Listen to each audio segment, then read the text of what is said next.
E aí, pessoal, tudo bem com vocês? Retomando aqui o roteiro 17, nós comentamos já dos intervalos intra-jornadas, aqueles que são feitos dentro da própria jornada. Ficou faltando falar com vocês apenas alguns casos específicos, né? O primeiro deles é o caso dos domésticos, que é bem curioso, né? O artigo 13 dos domésticos, ele começa bem parecido com a CLT. É obrigatória a concessão de intervalo para repouso ou alimentação pelo período de no mínimo 1 hora, no máximo 2, admitindo-se mediante, até aqui, né, no máximo 2, aí depois ele fala, admitindo-se mediante prévio acordo escrito entre empregador e empregado, sua redução para 30 minutos. Aí você pensa, peraí, então o doméstico não precisa de convenção nem acordo coletivo, basta ele entrar em acordo com o empregador dele, o intervalo dele pode ser de 30 minutos? Exatamente isso. Por quê? Porque o doméstico, como já expliquei em vídeos anteriores, ele tem aquela dificuldade de fazer acordo ou convenção coletiva, já que ele não tem categoria econômica, né? Seu empregador não tem fim lucrativo. Então, a lei dos domésticos ela é toda diferenciada nesse sentido de dar um poder um pouco maior na negociação entre empregado e empregador de forma individual, ok? Então, aqui a redução para 30 minutos pode ser feita por acordo escrito, porque não pode no caso do empregado comum, seletista, rural, né? No caso dos empregados comuns, isso só pode acontecer se for por acordo ou convenção coletiva. Então, aqui vem a primeira grande mudança. E aqui tem uma outra mudança que é interessante também, que é o seguinte: se o empregado residir no local de trabalho, o período de intervalo pode ser desmembrado em 2 períodos. Por quê? Porque se o empregado mora com o empregador doméstico, muitas vezes ele vai fazer o serviço dele de uma forma um pouco mais rápida e pode haver uma certa confusão no período que ele está lá como morador e no período que ele está lá como empregado. Né? E aí, para não ter essa confusão, para dificultar, aliás, para facilitar que não tenha essa confusão, foi permitido que você, em vez de dar um intervalo, você desmembre esse intervalo em 2, tá? De maneira que cada um deles tem que ter no mínimo 1 hora. Né? E tem uma limitação aqui de no máximo 4. Então é como se você pudesse dar 8 horas de descanso intra-jornada para esse empregado. Imagine, por exemplo, que você esteja tratando de um empregado que é cuidador. Às vezes ele tem que dar remédio 2 horas da manhã para o idoso. Então, se você considera que ele fica ali meio que à disposição até 2 horas da manhã, vai ter hora extra com força. Então, essa daqui do parágrafo primeiro é uma forma de você tentar não pesar demais no bolso do empregador doméstico, com horas extras e afins, certo? E aqui, em caso da modificação do intervalo na forma do parágrafo primeiro, é obrigatória a anotação no registro de ponto. Lembra que eu já falei para vocês, né? O empregado doméstico ele tem que ter ponto independentemente daquela regra lá de mais de 20 empregados. A lei dele especifica que mesmo que ele seja um só, tem que ter cartão de ponto, ok? E aí o cartão de ponto, eu já tinha falado para vocês, ele pode ter a pré-anotação do intervalo para a refeição. Não precisa de ficar anotando lá, saí meio-dia e voltei 1 hora. Né? Só que, se for observada essa facilitação do parágrafo primeiro que a gente acabou de falar, de desmembrar em 2 intervalos, de no mínimo 1 hora, no máximo 4, aí você tem que anotar no cartão de ponto. Por quê? Para provar que aquilo ali realmente aconteceu. Beleza? Então, é a exigência que a lei trouxe, já que ela já traz esse benefício para o empregador. Ok? E esse era o caso dos domésticos, né? E fora o caso dos domésticos, nós temos aqui alguns casos especiais que fogem daquela regra do parágrafo 2º, né? do artigo 71 da CLT, né? Que são intervalos que serão computados na jornada de trabalho. Que eu falei para vocês lá em cima, os intervalos intra-jornada, eles não são computados como hora de serviço, né? Por isso que eu falei, de 8 ao meio-dia, 4 horas. De 13 às 17, mais 4 horas. De meio-dia às 13, eu não conto, né? Porém, existem alguns intervalos específicos que eles têm que ser concedidos e eles vão contar como tempo de serviço. Por quê? Porque a lei expressamente fala isso. São vários. A gente tem o caso dos digitadores, está lá no artigo 72, na súmula 346. Nesse caso dos digitadores, a gente tem se eu não me engano, o empregado trabalha digitando durante 90 minutos, ele tem que ter um intervalo de 10 minutos para descansar, para não dar problema na articulação. Esses 10 minutos contam dentro da jornada, não é fora. E é um intervalo que ele vai ter, mas obviamente que não impede o outro intervalo, né, que é o descanso de refeição. Ele vai ter os dois. O de descanso e refeição não entra na jornada, mas esse de 10 minutos a cada 90 minutos digitando entra na jornada, como se fosse serviço, mesmo que ele esteja descansando. A gente tem do local artificialmente frio, que é a mesma ideia. O camarada que trabalha em local artificialmente frio, a cada 1h40 que ele trabalha lá no local frio, ele tem que ficar 20 minutos lá de fora, senão o corpo dele vai ter problema de saúde. E esses 20 minutos que ele fica do lado de fora acabam contando como serviço efetivo. Os mineiros também têm, a cada 3 horas na mina ele tem direito a 15 minutos lá de fora, para também dar uma relaxada no corpo.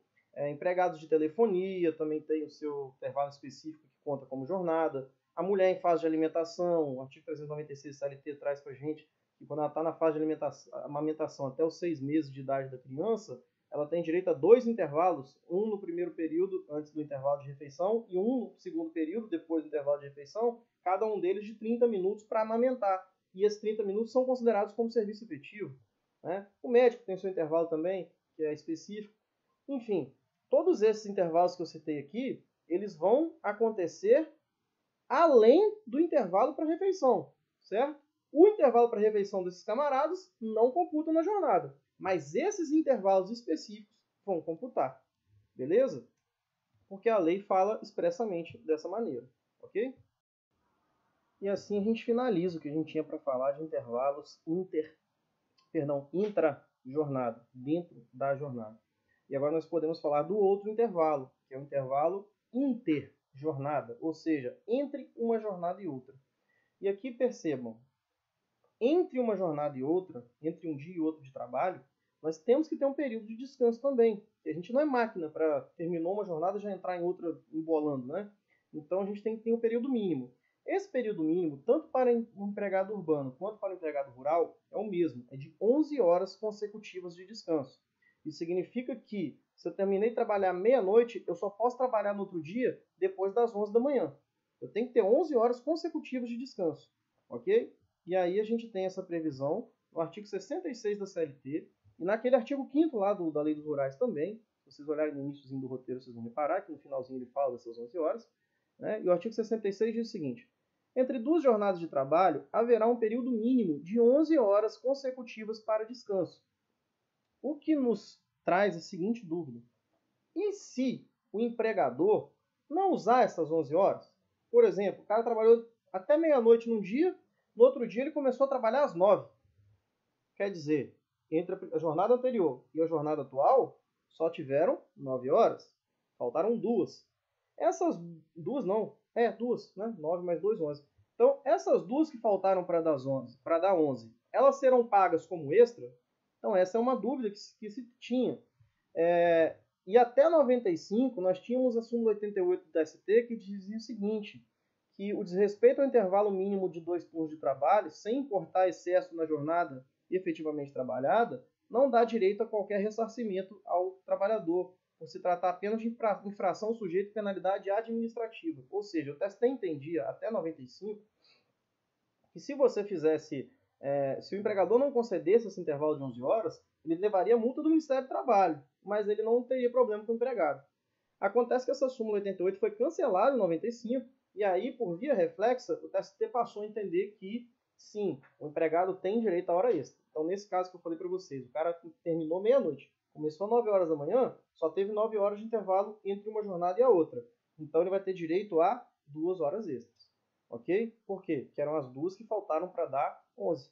Ok? Então, se eu tenho o cara que terminou de trabalhar meia-noite, voltou a trabalhar às 6 horas da manhã, então, entre uma jornada e a outra foi 6 horas de descanso. Faltaram 5. Então, ele ganha 5 horas extras nesse dia.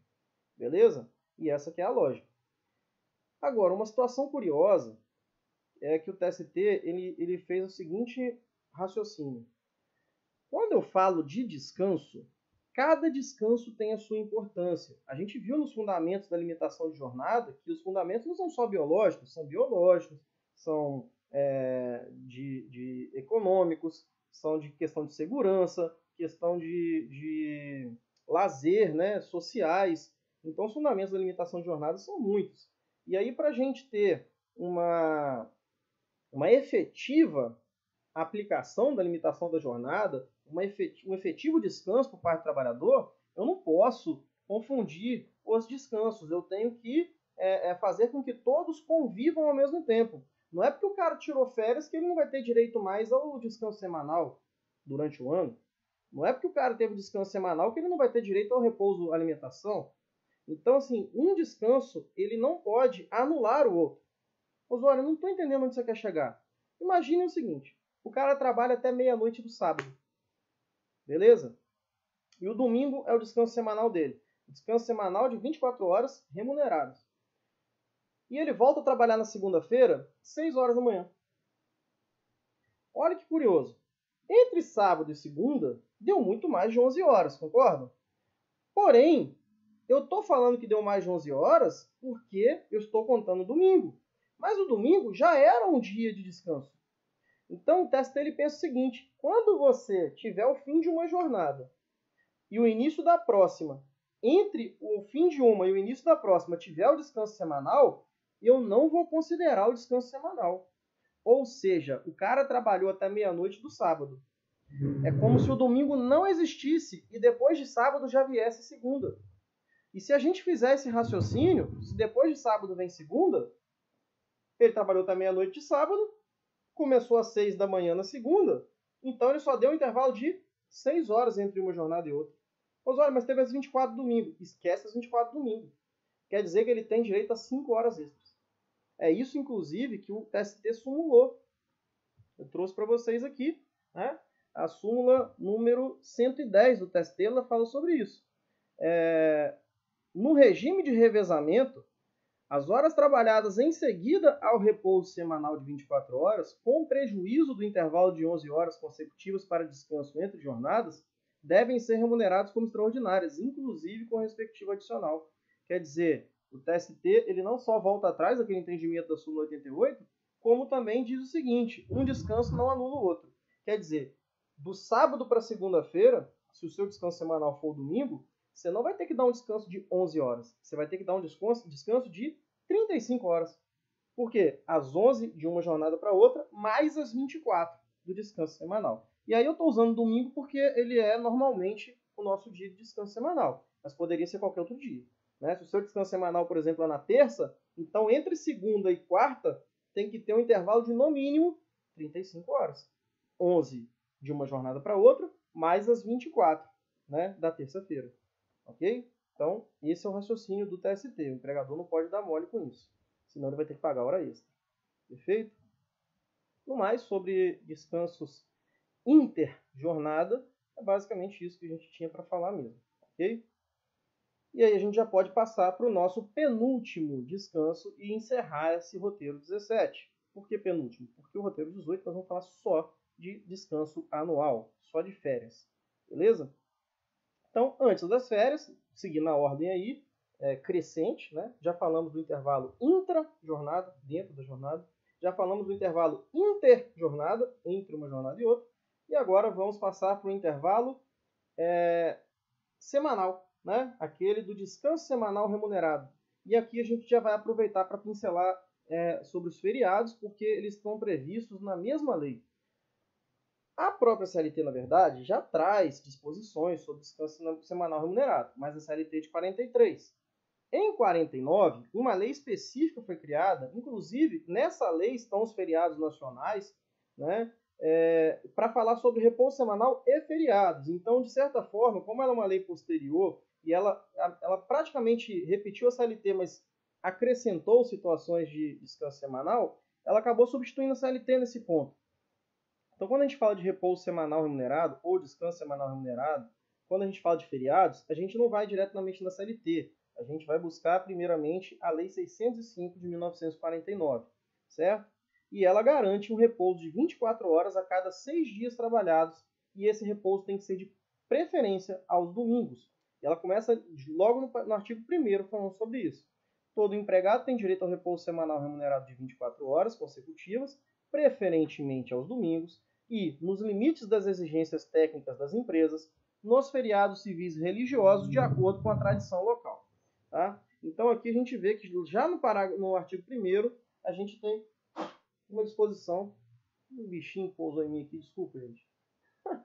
A gente já tem uma disposição sobre descanso semanal e feriados, ok? E aí, continuando aqui, então, Uma situação que é um tanto quanto curiosa é o descanso semanal bater com o domingo, né? Por quê? Porque muitas vezes, dependendo da empresa, não dá para isso acontecer. Imagina que você esteja tratando de um hospital. Ah, não, ninguém pode trabalhar no domingo, não. Deixa o hospital fechado no domingo. Quem tiver que morrer, morre. Na segunda a gente volta a trabalhar. Não tem sentido, né? Então, alguns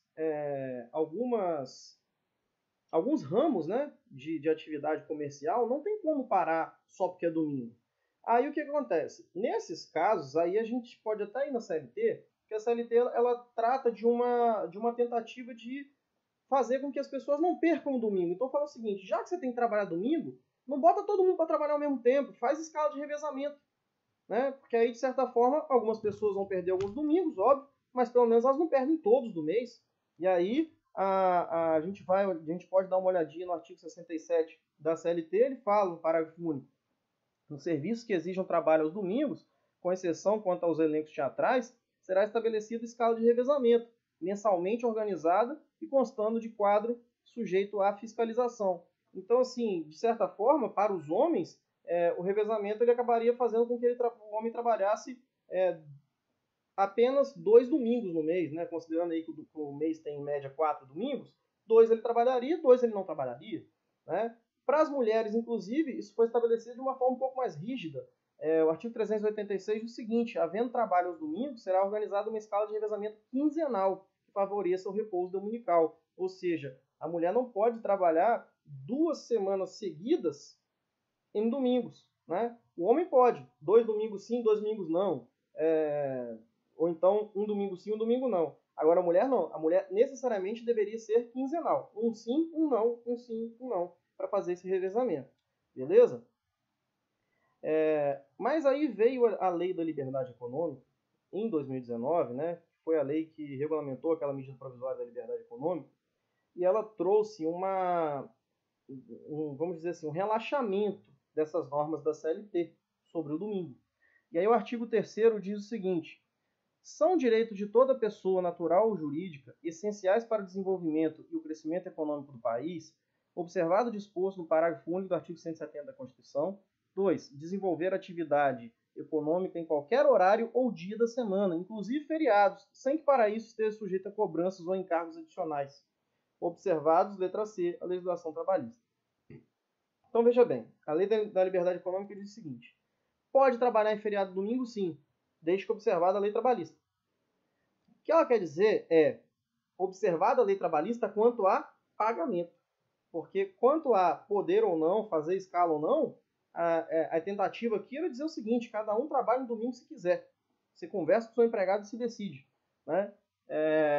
A ideia da Lei da Liberdade Econômica é essa, certo?